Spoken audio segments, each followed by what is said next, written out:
Ngwino sheri. Sheri, hagarara.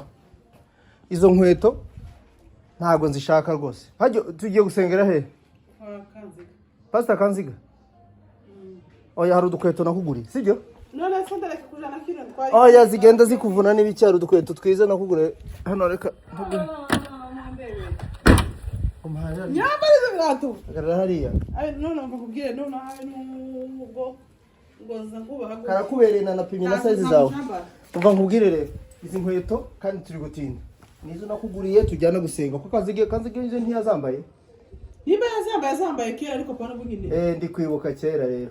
Zambare nizo zikubereye uwambaye n'igitenge uraberewe neza nk'igitinyuke cy'iwacu. Tujyane rero uzambaye kandi mutazambara ntago tujyana. Cyane rwose ntago nyambara kino kirato. No mwantu uzi wa munsi nya wacu tinya bisigande abantu bagenda baseka. Hakuze ikikweto kuko cyakujije ba mama. Cyambara ngende gusenga. Cyakujije ba mama. Hari abacifuza bakibona.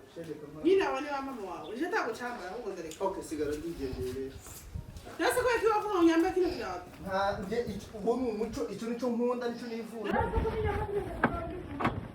Nta kibazo ngiye kiraba kinshimishije. Hari ibyo ndi kwibuka.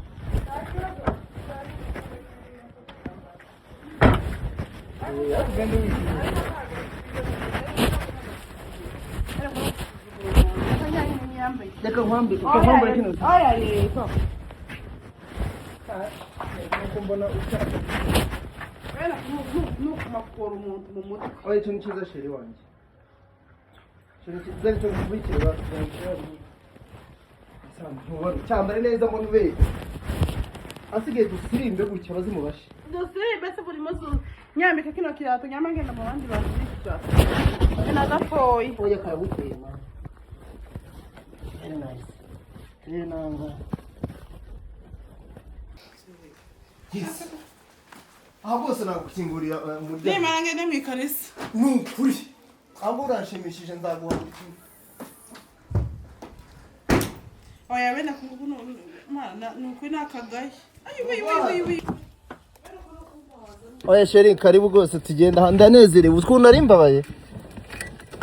Ntago twari kujyana ariko ntaca agenda irata. Arakaye ariko ntaca kijyanye.